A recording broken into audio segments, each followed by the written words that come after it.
Hello guys, आज पढ़ते हैं स्टैंडर्ड 9 सीबीएसई की एनसीईआरटी की संस्कृत की लेसन नंबर 7 जतायो शौर्य जतायो की वीरता। ये एक्चुअली देखी जाए तो रामायण का एक एक्सट्रैक्ट है जहाँ पे एक बर्ड होता है जो सीता माँ को जब रावण लेके जाता है ना तो उसके साथ बड़ा जमकर प्रहार करता है, बचाने की ट्राई करता है सीता माता को। तो उनकी शौर्यता के बारे में, उनकी वीरता के बारे में लेसन है, बड़ा दिलचस्प से आइए पढ़ते हैं।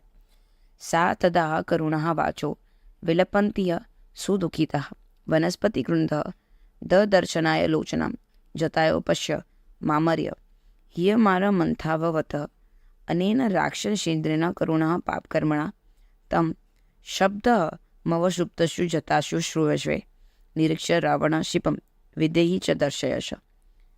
तब पंचवटी कान में उस बड़ी बड़ी आंखों वाली करुणा पुकार द्वारा दुख भरी आवाज में विलाप करती हुई सीता को गिद्धराज जटायु ने देखा। हे जटायु, इस राक्षस के राजा रावण के द्वारा किए गए पाप कर्म के अनाथ के समान अपहरण करने के लिए जाई जाती हुई मुझ सीता को देखो।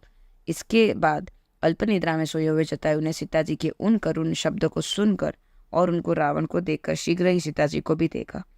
यहाँ पे क्या होता है कि सीता जी का जब अपहरण हो रहा है तो सीता जी रो रही होती है जोर जोर से, तो जटायु को देखती है और जटायु को खुद को बचाने के लिए कहते हुए बोलते कि ये रावण जो है मुझे पाप कर्म कर रहा है और मुझे उठा के लेके जा रहा है, आप मेरी रक्षा कीजिए। और जब उस टाइम पे जो जटायु होता है वो आधी नींद में होते हैं, वो वहाँ से उठकर उनके पास जाते हैं, मैटर देखते हैं और सीता को बचाने का प्रयास करते हैं।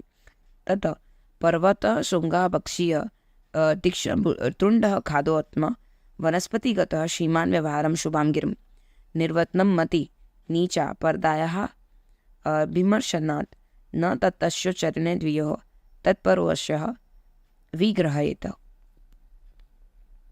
इसके बाद पर्वत की चोटी के समान तीक्ष्ण चोंच वाले पक्षियों में उत्तम पक्षीराज जटायु ने पंचवटी कानन से गुजरते हुए तथा सीता जी का अपहरण करके ले जाते हुए श्रीमान राक्षस राज रावण से अपनी सुंदर और पवित्र वाणी में कहा, हे राक्षस राज रावण, तुम पढ़ाई स्त्री के स्पर्श से अपनी मलिन बुद्धि का त्याग कर दीजिए।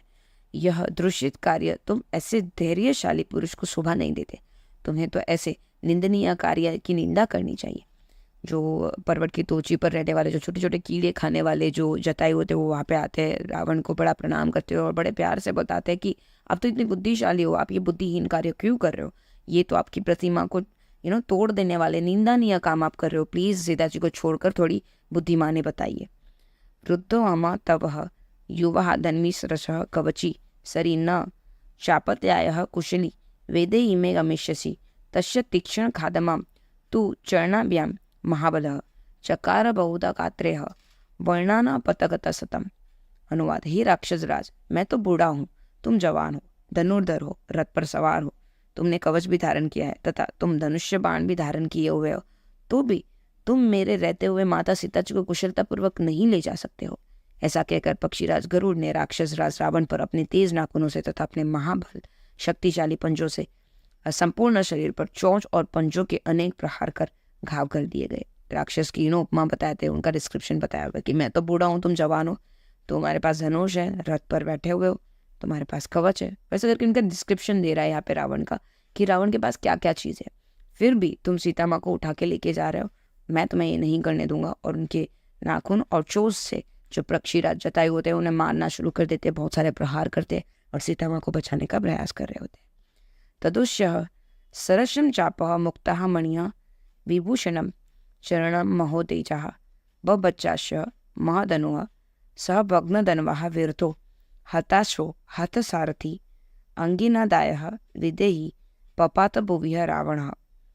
इसके बाद पक्षीराज गरुड़ ने राक्षस रावण के मोतियों के सुसज्जित धनुष तथा बाण को अपने बलशाली पंखों और तीक्ष्ण प्रहार से खंडित कर डाला। तो वह राक्षस राज रावण ने अपने धनुष्य के टूट जाने पर रथहीन होकर मरे हुए घोड़े वाला साथाहीन होने के कारण माता सीता जी को अपनी गोद में लेकर नीचे जमीन पर गिर पड़ा। यहाँ पे क्या हो जाता है कि जो पक्षीराज होते हैं उन्हें इतना सारा प्रहार कर रहे होते हैं, मार रहे होते हैं चोंच से, तो उनकी जो मोतियों की जो हारमाला होती है, जो धनुष्य होता है वो टूट जाता है, उनका रथ भी टूट जाता है। तो वो उससे भी खराब चेष्टा करते हैं रावण कि उन्हें गोद पर उनके उठा लेते हैं सीता माँ को और अपने पास कर लेते हैं, जो बहुत ही खराब दुष्कर्म होता है उनके द्वारा। सपरित्वज्य दीदे ही वामेन नागेन नादेन रावण तलेना भी बीज धानाशु जटायु क्रोधमुचित जटायु तस्य मतिक्रम्य टुंडेनाश खगादीप वाम बाहुंदश तदह व्यपहार दरिंद्रतम। जटायु के प्रहार से ग्राहल होने के कारण क्रोध से मूर्छित हुए रावण ने सीता को बाई भुजा में पकड़कर शीघ्र ही जटायु को प्राण घातक प्रहार करके मूर्छित कर देता है।